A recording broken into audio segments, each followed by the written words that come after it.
What is hospice? It's a service for the terminally ill. Well, it could be a couple of different things. It can be the physical building, or it can be the concept. Well, to me, hospice is a place where people can go to die with dignity, where they don't have to be surrounded in a hospital with a sterile environment, where their family and friends can go and say goodbye to them in peace and comfort. Hospice care has been around a long time, but we're experiencing a bit of a hospice renaissance right now. Hospice care is fully family encompassing. Hospices are places where people go to live rather than to die. They're places of human connection and compassion. Well, Melissa, thanks so much for being here today. We're glad you're here to help us with the show. Thank you, James. We're happy to be here today. Could you, in a very succinct way, tell us what is a hospice? A hospice is a home away from home for our community members to come and experience end-of-life care. So can you explain to us, what is end-of-life care? End-of-life care is used really synonymously with palliative care. So it is care that people experience at the end of their life for, say, pain and symptom management. Okay. So if people have the idea of a room full of beeping machines and tubes and IVs and things like that, that's not what you're talking about? No, it's comfort care. If they're experiencing pain, our nurses and physicians direct their expertise at alleviating their pain, and that doesn't mean tubes and IV poles and things like that. Well, I know folks that are watching this video are going to be either have already had a tour of the hospice, or they'll maybe take the virtual tour on your website to get a better understanding, to see that the spaces where the residents are is more than just for the resident. It seems to be that the family is invited? Yes, absolutely. There was a lot of thought put into that building for sure. When you take the tour, you'll see that. There's the reflection room, which is a quiet room for families to come and just be on their own or have a family meeting. Sometimes our residents will even go, because our door opens up there to the reflection pool, and have just their morning cup of coffee, right through to the kitchen and the great room being very inviting, having a bowl of soup or a cup of coffee or a cup of tea.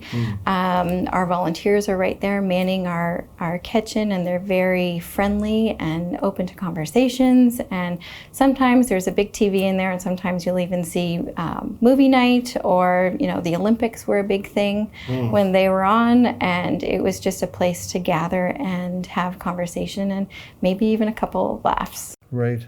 So when you say home away from home, this sounds very homey. Yes, absolutely. Right. It's the idea. There's even a family, there's a family room upstairs with a family shower, a bathroom and a shower. So if that last cup of coffee just doesn't cut it and they need to wake up a little bit more and feel refreshed, they can go and have a shower. The toiletries are even there, right down to the towels. So we have a lot of people come in and say, I wasn't prepared for that. I don't have a change of clothes or whatever it was, or their toothbrush. It's okay, here you are. Right. Please go refresh yourself so you feel better. It sounds like almost in every category, what you're describing is like 5-star care. We hope so. Yeah. That's the goal. Right. Well, have you found in your experience working at the hospice, dealing with families, that you're sometimes spending some time dispelling misunderstandings about the hospice? Yes. But can you explain a couple? So some people, or a lot of people actually think, you know what, that's a place to die. It's doom and gloom. You go there and it's to take your last breaths and that's it. When actually there's a lot of life in hospice, and it's about living your last days there. And the key being, within reason of whatever, whoever's abilities, or whatever their abilities are, I should say. And we compromise. So like those movie nights, if they need a family movie night, whether it's in their own private room, we can, we've put two beds together so they can lay across them and cuddle, or in the great room in theater style with the rows of chairs and the popcorn and the whole bit. Whichever it is, it's about living. So even the courtyard, which our hospice surrounds, there's a courtyard right in the middle.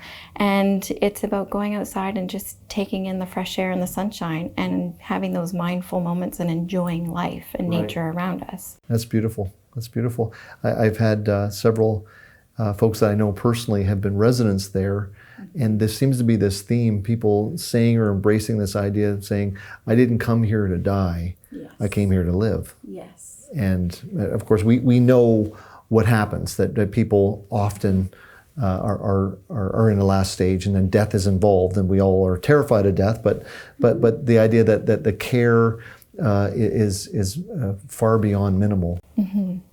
Right. Yes, absolutely. It's very holistic. We all get involved as much as we can, as much as families allow us to. And it's about making them comfortable and enjoying those last days, and making memories. Well, I personally have seen this dynamic many times where there's an exchange of custody in many ways. There's a family is moving from hospice to our care. And what I found over many years of doing this is that families that have come through the hospice process, whether that's been for days, weeks, or months, I find them they've been better prepared for the death. They've still just endured a heavy loss, but they've been better kind of schooled or trained and have lived through this anticipatory grief process, and now the death has come. Now they're dealing with the undertaker. I find there's a marked difference between that and someone that has been exclusively just in a hospital. Have you heard of things like that? I have, actually. The anticipatory grief really is to prepare ourselves. Sure. And it's a whole process. It's not just one conversation of, what do you want to happen after you die? It's, conversations of making memories and reminiscing and being able to say goodbye and maybe hold their hand during their last breaths and just be present. And that can better prepare ourselves to grieve afterwards. Yes, it's still a shock. Sure. When a person dies, the family members still go through that shock. There's even, some, it's very common that they'll go through denial of this can't be, this didn't happen or isn't happening. But it tends to be a little more short-lived in my experience. And they go on into their grieving. And yes, it hurts. Yes, people cry. But they also learn to move forward as well.